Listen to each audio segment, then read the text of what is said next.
নমস্কার বন্ধুরা, আমি দেবশ্রী। ফান উইথ বুবু চ্যানেলে এটা আমার আরেকটি ব্লগ। আজকে বদোদরায় আমাদের দ্বিতীয় দিন। আজকে শহরটা একটু একটু ঘুরে দেখার ইচ্ছে আছে। কেমন জায়গা? খুব বেশি সময় নেই আমাদের কাছে, সন্ধ্যাবেলায় আবার ট্রেন, তার আগে আবার ঘরে গিয়ে লাগেজ গুছোতে হবে, একটু আগোছালো তো হয়েই থাকে।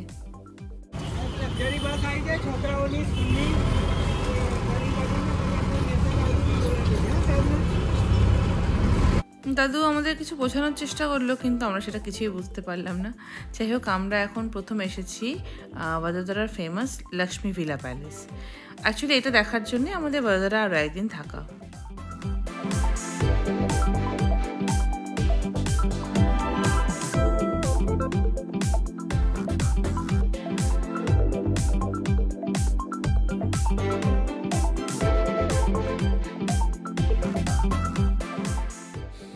ভারতবর্ষের মধ্যে এটি একটি অন্যতম প্যালেস, যেখানে এখনও রয়্যাল ফ্যামিলি প্যালেসে রয়েছে। মহারাজা সায়াজিরাও গায়কোয়াড় থার্ড 1890-তে প্রথম এই প্যালেসটা তৈরি করার কথা চিন্তাভাবনা করেন, এবং সেটা কমপ্লিট হয় 1896-এর মধ্যে। আর মোটামুটি 700 একর জমি জুড়ে এই প্যালেসের পুরো পরিসরটা। চলো আস্তে আস্তে মোটামুটি সবটাই তোমাদের ঘুরে দেখাবো, কিন্তু প্যালেসের ভেতরে ক্যামেরা নিয়ে যাওয়া অ্যালাউ ছিল না, তাই ভেতরটা তোমাদের সাথে শেয়ার করতে পারবো না।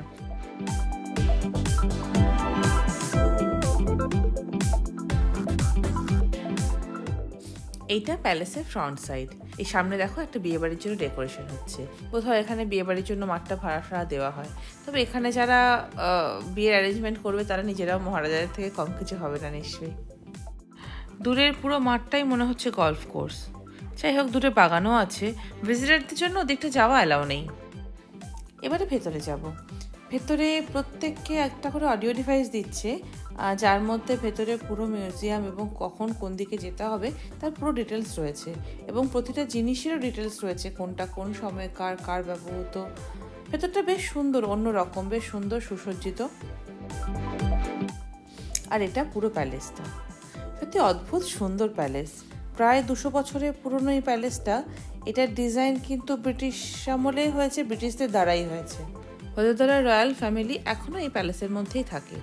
ভিজিটারদের জন্য খালি নিচতলাটাই খুলে দেওয়া হয়েছে, আর ওপরতলায় এখন রয়্যাল ফ্যামিলি বর্তমান মহারাজা, মহারানী আর তার 2 মেয়ে নিয়ে থাকে। ভেতরটা আমাদের ঘোরা হয়ে গেছে, আর বুবুও খুব এনজয় করেছে।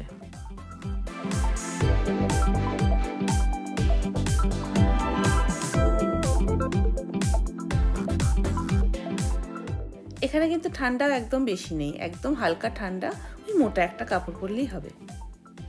এবারে এখান থেকে বেরোনোর পালা। দুপুর মোটামুটি হয়ে গেছে, 12:30 পৌনে 1টা মতো বাজছে, কিন্তু খিদে সেরকম পাইনি। আমরা আজকে হোটেল থেকে যখন বেরোচ্ছিলাম তখন হোটেলের রিসেপশনে জিজ্ঞেস করেছিলাম যে ভালো গুজরাটি খাবার ফ্লেভার আমরা এই শহরে কোথায় ভালো পাবো। উনি 2-3টে অপশন দিয়েছিলেন, তাই ভাবছি এখান থেকে এখন সায়াজিবাগটা ঘুরে তারপরেই আমরা লাঞ্চের জন্য যাব। আমরা সায়াজিবাগ চলে এসেছি। এটাও বিশাল এলাকা জুড়ে। এখানে পিকচার গ্যালারি, মিউজিয়াম রয়েছে, আর একটা জু রয়েছে, প্লাস গার্ডেন। এই সায়াজিবাগ পার্কটি পুরো যদি হেঁটে ঘুরতে হয় তাহলে মোটামুটি হাফ বেলা মতো সময় লাগবে, কিন্তু অতটা সময় আমাদের কাছে আজকে নেই। এই পার্কের ভেতরে 2খানা মিউজিয়াম আছে, গার্ডেন আছে, একটা জু আছে, একটা প্ল্যানেটেরিয়াম আছে, ফ্লাওয়ার ক্লক আছে, আবার একটা টয় ট্রেনেরও সুন্দর জার্নি আছে। বুবু দাদু দিদাকে নিয়ে চিলড্রেন্স পার্কে চলে গেছে, আর আমি একটু এগিয়ে এসেছি। এই দেখো, টয় ট্রেন স্টেশনটার নাম হচ্ছে বিবেকানন্দের নামে। বাংলা থেকে এতটা দূরে গিয়ে বাংলার কিছু পেলেই মনটা খুব আনন্দ লাগে। এই সায়াজিবাগের আরেক নাম হচ্ছে কুমতিবাগ। মহারাজা সায়াজিরাও গায়কোয়াড় থার্ড 1879-এ এখানে একটি পার্ক তৈরি করেছিল, যেটা তখনকার বরোদা স্টেটের জনসাধারণের জন্য তিনি সেটা খুলে দিয়েছিলেন।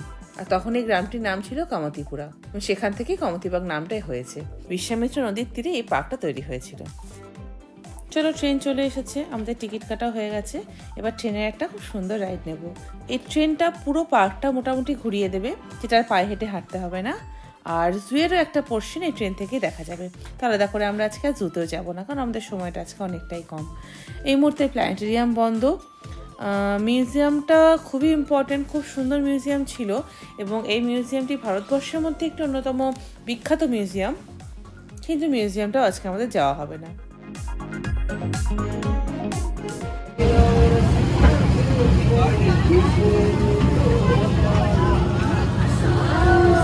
আর সবাই যদি ছবি তুলে আমি ছবিটা কাট তুলবো, কি জ্বালা।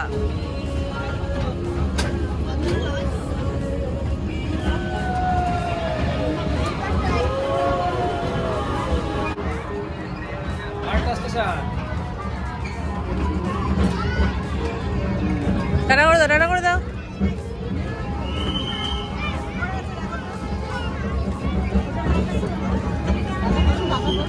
সুন্দর পাচ্ছিল এগুলো দেখতে।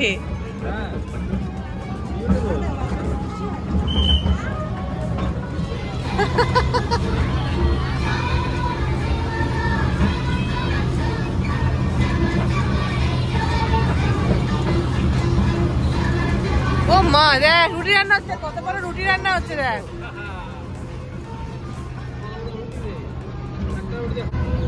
সব তুলো।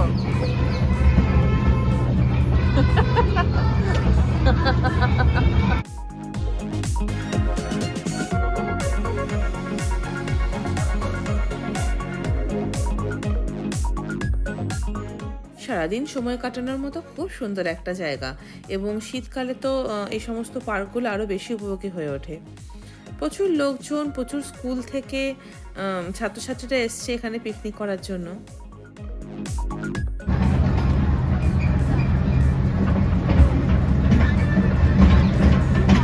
ক্লাস 1-এ বাবুদের স্কুলে এখন পুরো আশেপাশে কি ইম্পর্টেন্ট জিনিস, রাস্তাঘাট কীরকম করে পার হতে হয়, কোন মানুষেরা আমাদের হেল্প করে, সে সমস্ত শেখানো হয়। এই পার্কটার এক পাশে বাচ্চাদের জন্য প্রতিটা কিছু ছোট ছোট মডেল করে তৈরি করা ছিল। একটা গ্রামের মধ্যে কি কি দরকার, রাস্তাঘাট কী করে পার হতে হয়, প্রতিটা কিছুর প্র্যাকটিক্যাল ডেমো এখানে বাচ্চাদের জন্য করা ছিল, যেটা দারুণ ইন্টারেস্টিং ছিল। বুবুকে নিয়ে গেলে খুব ভালো লাগতো, কিন্তু আমরা তো ট্রেনে করে ঘুরছি, তাই আর এখানে আলাদা করে নামতে পারবো না। ট্রেন থেকে দেখেও খুব সুন্দর অভিজ্ঞতা হলো আমাদের। খুব সুন্দর সাজানো গোছানো জায়গা এবং খুবই মনোরম জায়গা। ওয়েদারটাও ফার্স্ট ক্লাস ছিল। তবে একটা চিন্তার বিষয়, আমরা গেছি এখন ডিসেম্বরের একদম শেষে, তখনই এখানে ঠান্ডা নেই। তাহলে গরমকালে এখানে কীরকম ওয়েদার থাকে, এটাই প্রচণ্ড চিন্তায় ফেললো আমাকে।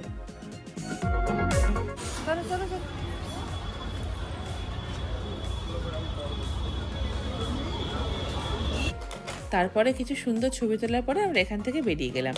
এবারে আমরা যাব লাঞ্চের জন্য।